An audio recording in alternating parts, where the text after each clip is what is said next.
Monsieur le gouverneur, Mesdames, Messieurs les préfets, sous-préfets et élus, Mesdames, Messieurs les représentants des services techniques, chers partenaires et participants, en vos rangs, grades et qualités. C'est pour moi un honneur et un réel plaisir de prendre la parole au nom de la directrice générale de l'Office des lacs et cours d'eau à l'occasion de ce CRD consacré à la mobilisation et à la valorisation des ressources en eau du fleuve Casamance. Cette rencontre d'aujourd'hui s'inscrit dans la continuité d'un processus déjà bien engagé, marqué par la reconnaissance et l'orientation conduite par le cabinet en charge de l'étude du fleuve Casamance. Je veux nommer SAFEC. Cette phase de diagnostic et d'orientation a permis d'échanger directement avec les acteurs à la base, d'affiner la méthodologie du cabinet, mais surtout d'identifier les vulnérabilités majeures et les ouvrages existants.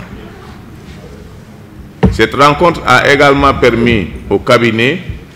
d'identifier les besoins en aménagement hydraulique. Ce CRD d'aujourd'hui est une étape essentielle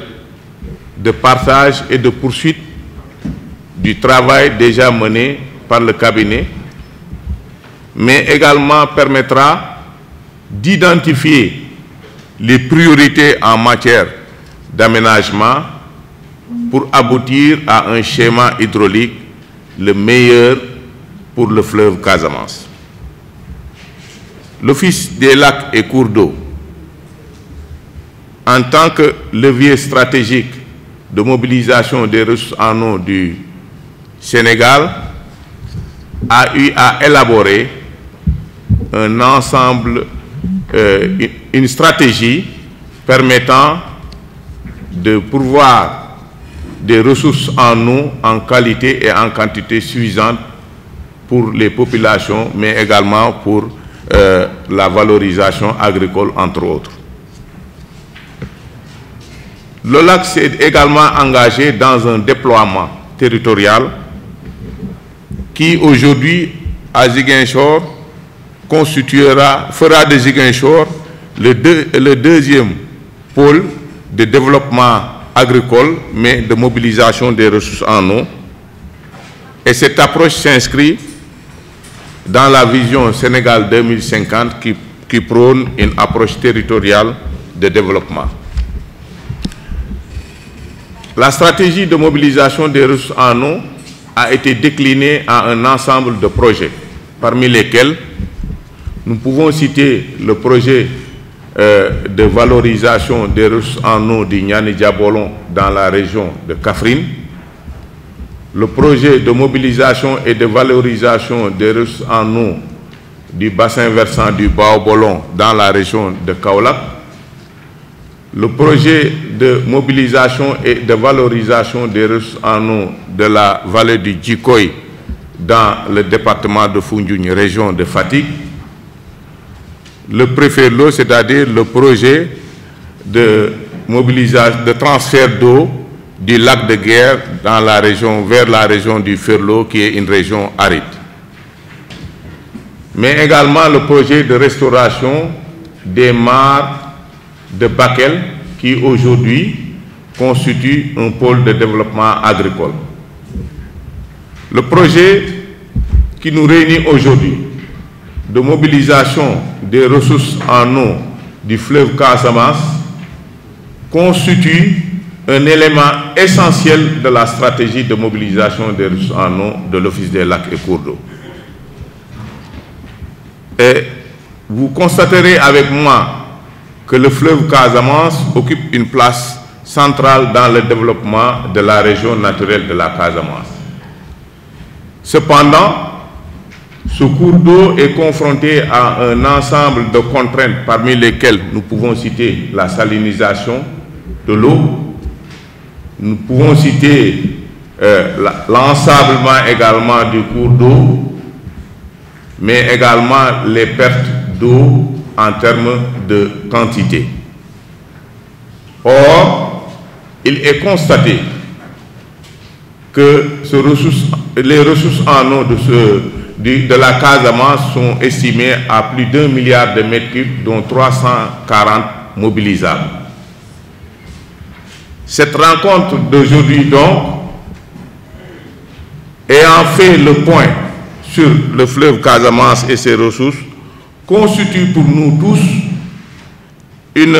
opportunité pour faire maintenant de ces ressources en eau une richesse productive qui va contribuer au développement socio-économique de la zone. Je voudrais,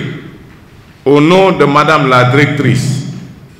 saluer l'engagement de l'ensemble des partenaires régionaux, à sa tête, Monsieur le gouverneur, qui,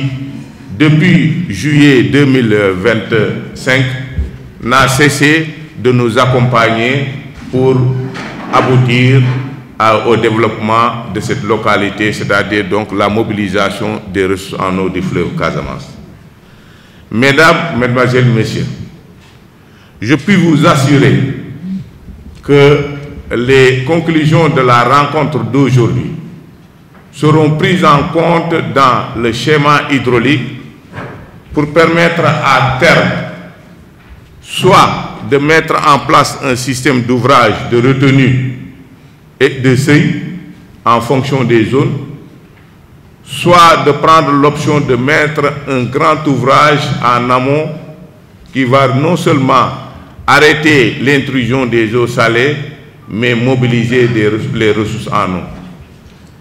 Cette dernière option pourrait être combinée avec des ouvrages de petite taille en fonction des zones pour optimiser la disponibilité des ressources en eau de manière générale sur l'ensemble du bassin. L'objectif donc est le même pour nous tous, c'est de faire de l'eau un levier de relance agricole, de cohésion territoriale et de développement durable de la Casamance naturelle. L'occasion est pour l'OLAC de réaffirmer son engagement à vos côtés pour faire de cette étude les bases d'un tournant stratégique de la maîtrise des ressources en eau et de la valorisation des terres, mais surtout les fondements du déploiement de l'OLAC avec l'antenne de Ziguinchor qui sera ouverte récemment. Je vous remercie de votre aimable attention et vous souhaite plein succès.